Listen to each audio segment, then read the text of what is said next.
Hello, my friend. Stay a while and listen. What's going on, guys? It's Filthy and I'm back with another video. Today we're talking about how to go from 0 to hero on the Demon Hunter class, so how to go from level 1, fresh character in season with nothing, all the way up to GR100. We're going to talk about what to do with your challenge rift bag, we're going to talk about how to spend your materials at level 70 to get shadow power set up as quickly as possible. We're also then going to talk about transitioning off into the gears of Dreadlands, which is the hot new thing for the Demon Hunter to do. And as always, guys, there will be D3 planner links and YouTube links to full guides on both the builds that I'm going to talk about, just in case you want a bit more info on either of them. Welcome to the channel if you're new, and as always, guys, a thumbs up brightens my day. If you do like Diablo 3, do consider subscribing if you haven't done so already, because I've got plenty more guides on the way. Now, starting us off, the first thing you're going to do for the season, it starts on the 3rd of July, you've got to save your challenge rift bag for that particular week. Now, you need to make your seasonal character first. Once you've done so, you're then free to run the challenge rift, beat it and collect the goodie bag. Now with that, you'll be able to go and get Karlei's cube, so you're going to have to go over to Act 3, the Ruins of Sasharon. You're then going to go and collect the cube, and I probably would do that probably as the first task. So what you need to do before you set off though is either steal the scoundrel's weapon or buy one off this guy, and then maybe buy some gear. He's normally got some lifesteal gear, stuff like that, that you can use with the challenge rift bag, gold and stuff like that. You can still, if you want, go and kill Maghda first or Zoltan Khulle, and that will give you a little box of goodies, because once you beat one of them you'll get a chest. But priority number one is the cube. Now the reason for that is because you can then rank up your artisan, so we can take Hadrig, we can get him all the way to end game, and basically we can then forge a dagger. Now obviously we'll only be able to upgrade one with the challenge rift bag, but just for illustrative purposes we'll do 5. So you come over to the cube, you'll have enough mats to do this once. You're going to go to recipe 3, Hope of Cain. You're going to fill it with the materials that you'll get from the challenge rift bag. When you hit transmute, you'll get either a Lord Greenstone fan or you'll get a Karlei's point. Now when you get it, you just need to inspect it ever so quickly for reduced level requirements, which can roll on the secondary.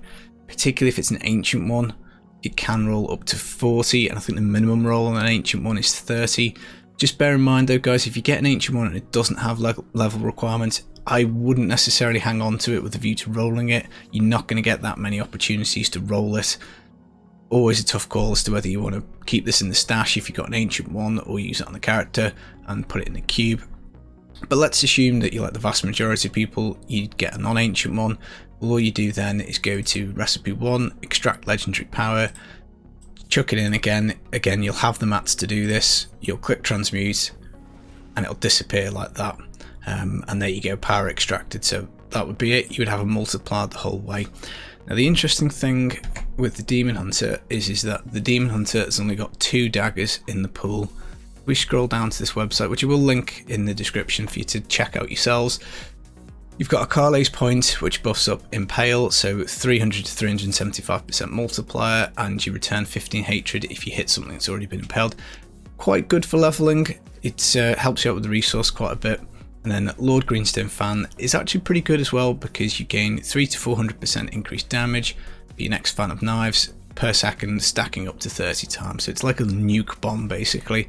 Provided you don't overspam it, it'll charge up and then you can absolutely one-shot the Rift Guardian or a particular nasty enemy. So that's what you need to be doing with that. Now you're also going to get some blood shards to spend. If you have a look at the level 1 loot pool, there really isn't anything particularly of interest. Wraps of Clarity is an item you can come back for and make an alternative character to come and get. That's going to be handy for toughness, but I wouldn't roll for it straight out the gate. What I probably would do is hang on till level 31 and go for Quivers, because you've got a Fletcher's Pride, which is completely useless, Holy Point Shot, which is godly because it gives Impale 2 extra knives, as well as a 100% damage mod now. Sin Seekers, which would buff up rapid fire for you, so that would be pretty handy. And then the Spines of Seething Hatred would help you out with Chakram and make it generate hatred for you. And Chakram's probably a skill that you're going to be using. Maybe you'll use Impale if you get the Karlei's point dagger, but obviously that's kind of an up to you. So once you've done that, you'll have a guaranteed multiplier in here. You'll hopefully speaking have one of the Quivers, and you should be fairly set for getting up to 70. Now, DH probably doesn't have too bad of a time. As I say, Impale is a good skill to use. Chakram, twin chakrams you get very early. I think chakram's like level 12 and this rune activates at like level 18 or something like that. Now, leveling to 70 can be quite a dynamic process. It depends on what legendaries you find as to what skills you're going to go for. You obviously want to get a red gem in your helm for more XP, red gem in your weapon for more damage. You would tend to look for a Leoric's crown. Again, that's something that, you know, maybe could go on the character, could maybe go in the cube. But the number one absolutely massive tip always is to craft a level 70 weapon. And we've already done that with the upgrade, but you want to do another one because you're going to roll it for reduced level requirement. So you want to pick a mace. It's going to have a secondary property on it. It's going to have two. You want to craft them until you find one that's got a hard CC on it. So slow, freeze, blind, something like that. So this one here is rolled with 12 reduced level requirement, but it's got monster XP. So this one is no good. Welcome, Maxi. And I've crafted another one, and this has got slow on. So you would plop it in here for the enchantress. You want to make sure you're selecting the XP. So leave on the CC. Just click the question mark to double check. Now there's only 3 options here because this one has got life per hit on as well. If it doesn't have life per hit, there will be 4 options, but obviously it's pretty high chance you're going to land the level requirement, and I pretty much go for anything kind of about 20. Now this is a balance. You have to balance your mats and your gold quite carefully, so you can take quite a few stabs at this. What you need to be careful of though is each time you craft one of these, it is fairly expensive on mats, so you can't just make like 6 or 7 of these. You're going to run out of mats. But the idea is that you roll it and they're 22, so I'd be looking to keep this now. I would probably take another, like, I don't know, 3 or 4 stabs on it, again depending on how my resource is going. And you know, you're looking to get as near to 30 as you can, but anything over 20 is a keeper. Now what I do is I transmog it just to make sure that I don't auto salvage it. So stick it in here, stick any kind of horrible transmog on it. There you go, that goes back in the stash. And as I say, that is the absolute number one tip. So once I get to level 48, I'll come back, get this, and then that will be my leveling process fairly sorted, because obviously it's got damage, dex, vitality, life per hit. You're going to obviously jack the difficulty up quite a lot, and that will help you get to 70 so much quicker. So once you get to 70, you're going to start to get shadow pieces. I think you're going to get the gloves and helm first. The 2-piece is amazing. You get 6k damage mod. You'll be able to flatten content very quickly, be able to turn the difficulty up very high. The only thing that will stop you from going too high will probably be your toughness. So what I would do initially at 70 is probably make an alternative character and come back and spend some blood shards on Wraps of Clarity and stick them in the cube. Now traditionally when you're playing Shadow you don't normally play with a generator, but initially as you get going it's a pretty good idea because this 50% damage reduction is pretty nice. Now there are some other pretty easy items to get hold of that will give you some more damage reduction. So an Aquila Cuirass would be another one. You'd stick it on the character whilst you're looking for the rest of your shadow pieces, or again it could go in the cube. Ancient Parthen Defenders are also pretty good for toughness, so you can roll shards for them as well. They would give you a 12% damage reduction for every stunned enemy. You pair that with Vault Rattling Roll, you'll have a fairly decent amount of stun, and that will give you an extra bit of toughness, which is nice. But after I got the Wraps of Clarity for the blood shards, I probably would then work on the Holy Point shot, because it's not that bad to get. There's not that many quivers in the pool, so these are all 25 blood shards per pop for a roll, and there's only 9 of them, so it's not going to take too long to get, hopefully with some decent RNG. Now after that I'd be moving on to the Chain of Shadows, because this is just absolutely incredible for Impale. So after you cast the skill, after you use an Impale, Vault will cost no resource for 2 seconds. Amazing for getting around the map and mopping up your season journey. Now it may well be that you find all 6 pieces of shadow before you get all these supporting items, because your GR100 clear will be an absolute piece of cake with the 2-piece hitting with that 6k damage mod. But at 70, as I say, blood shards would be alt character, Wraps of Clarity number 1, Holy Point shot number 2, and then the Chain of Shadows number 3. And I probably at that point would move over and start looking for rings, trying to put other shadow pieces. So Convention of Elements, Compass Rose would be good to get. Elusive Ring would be amazing for toughness. You know, Broken Promises is fine, that'll do you some extra damage. A Justice Lantern would give you a bit more toughness. You know, there's loads of really good rings that you can get, so that's what I'd be doing with my blood shards. Now, as for DBs, chances are you've extracted your dagger into the cube. Now, obviously you need a melee weapon for this 2-piece to activate, so I would probably just do another dagger straight away as an upgrade, and until I get a Karlei's point, I probably would keep going for daggers. Now, once you've got one of these, then I would say I probably would move over to one-handed crossbows to look to get a Dawn in the cube. I mean, if you find something useful like an Echoing Fury or something like that whilst you're going, you could maybe put this down the priority list, but I probably would put this in number 2. And then what I would do is I'd look to go for rings, again looking for convention, looking for the elusive ring or anything else nice that I find. Now after that, once you've got rings you're happy with, I would lastly do an amulet, because obviously you can craft yourself a Helfire whilst you're waiting. And then that only leaves kind of really braces, and you can kill Malthael at any difficulty at level 17. He'll drop the Reaper's Wraps plans, so you can certainly go and get them as a legendary holder. But obviously once you've got rings you're happy with, blood shards will go on braces, and you'll probably find some anyway, just natively dropping in the game. Strong arms aren't the be all and end all of Shadow. You know, there's plenty of stuff. APDs, as we say, gives a bit of toughness. NEMs would be pretty good for progression. So basically Shadow's actually quite flexible, aside from the dagger, which is dead easy to get. Quiver, which isn't too bad.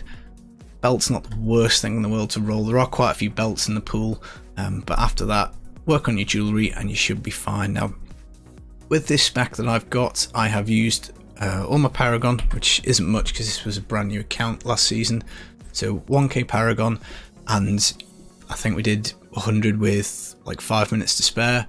The gems were level 100, so Pain Enhancer only 89, Trapped 101, and then the reason I used all my Paragon was because I hadn't got an extra legendary gem here. I just hadn't rolled this enough. I didn't play Shadow at all last season, so I've only set this up this morning. Now, Shadow is really powerful, and you can just grow this into 100. It's a very easy time of it.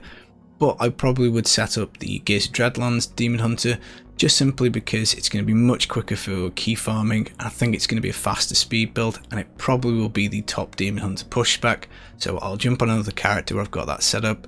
But Shadow should come together fairly quickly, and if you just want to stick to GR100, then this is the kind of spec. So Traveler's Pledge, Compass Rose, Strong Arms, usual Shadow items, and then we'll stick the skills on screen here. So Impale, I've got Overpen on. What you need to do with Impale is you match it with whatever element you've got on your quiver. So it's either cold or lightning. And if you get lightning, then you swap this over to Ricochet. I think Ricochet is personally a little easier to play, but Overpen is absolutely fine. Companion, Boar Companion buffs up your resistances, so that's why we go for diamonds in the gear. Vengeance, Dark Heart, this gives a 50% damage reduction and 40% boosted damage. You need to get cooldown up to about 38-39%. So in that missing legendary gem slot, I would like to take the Gogok of Swiftness. That gives you extra cooldowns, which is brilliant. Fan of Knives, Bladed Armor gives you 40% additional armor. Again, the more cooldown, the more uptime you have on this. Shadow Power, you get all the runes on the 4-piece. Amazing move speed, you get double life per hit. I mean, already life per hit's like 26k, so that's loads.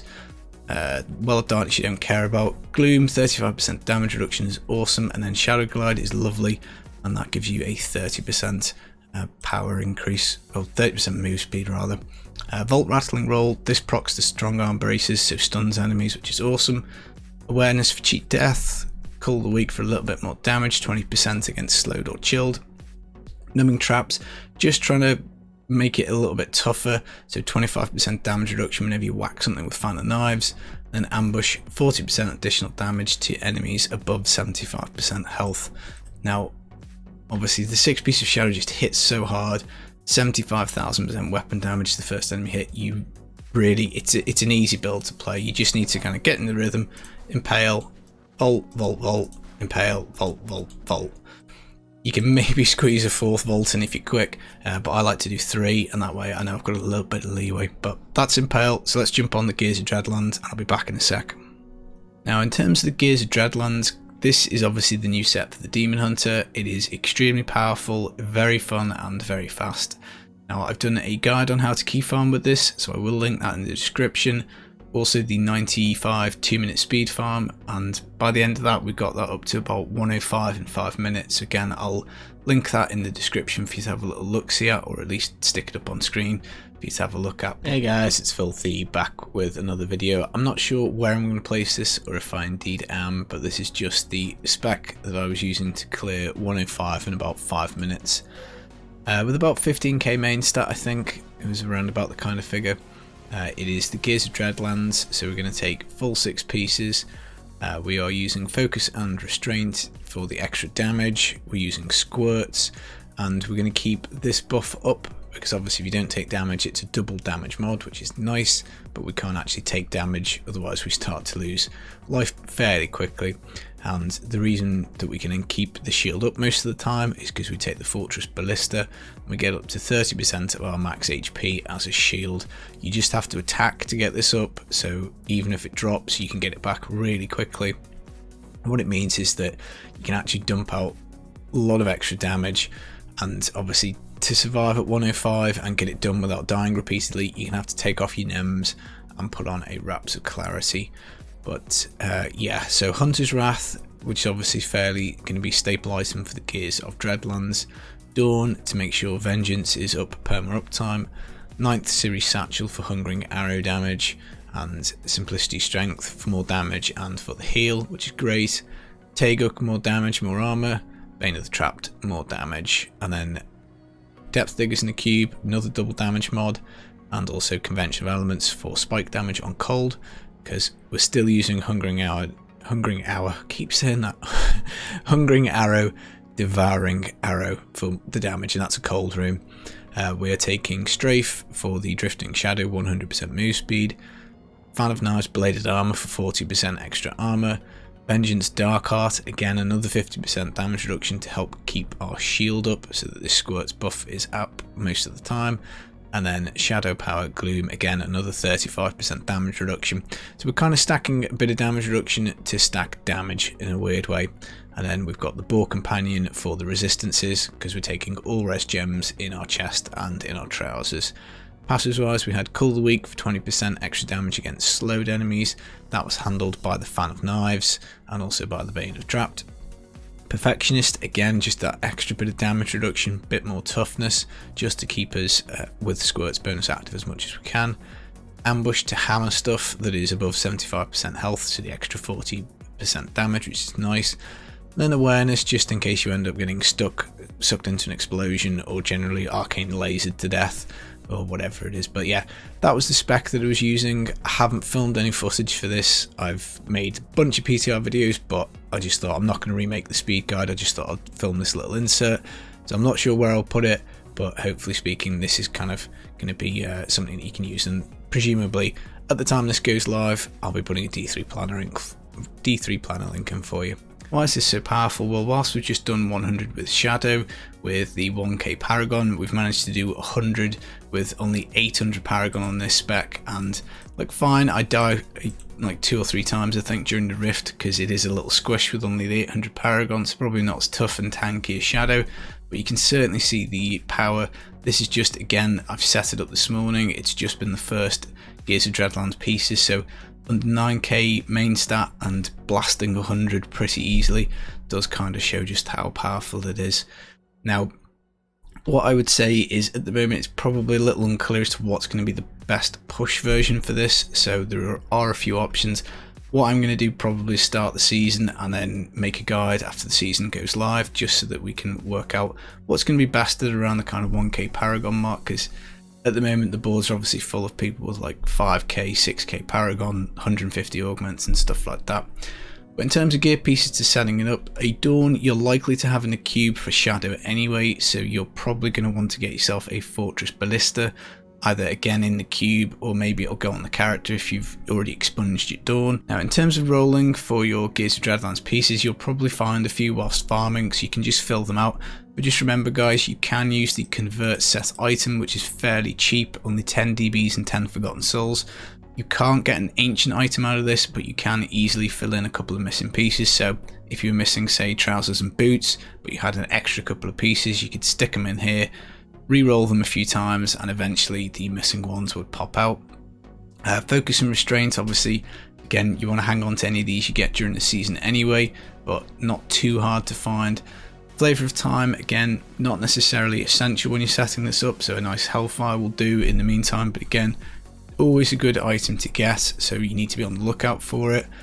The 9th series satchel, again, if you're rolling for those Impale, the Quiver, the Holy Point Shot, maybe you'll find one of these. And other than that, it's probably not too bad to set up. Hunter's Wrath Belt, again, is something you'll have to look out for. So again, as you're going through looking for your Chain of Shadows, maybe you'll pick one of these up. And obviously for me to do 100 with this gear is bonkers, because the modifier on here is terrible. The Quiver is ancient, decent modifier, but it's got a socket and life percent, which is fairly naff. You know, even these braces have only got 45% damage reduction on them, so all in all, this could be improved an awful lot, and still doing 100 with under 9k mains, that is pretty good. So I might roll DH next season. I haven't quite decided between that or Necro yet, but if I did, I would be doing Shadow, and then getting this set up as quickly as I could, just because I like playing new stuff, and it is probably faster, and it probably goes further as well, so kind of makes sense, and you'll sail past 100. Even if you only get 800 Paragon in the season, you'll be able to get that busted out no problem. So that's it, guys. That is how to take a Demon Hunter from 0 to hero. As I say, links for all the useful stuff, so guides, written description, all that kind of stuff will be in there. Hopefully speaking, you'll have a good start to the season. You'll get a really nice primal, maybe a primal dawn. That'd be pretty cool, wouldn't it? Anyway, guys, all the best for season 21. I'll catch you soon. Take it easy. Peace.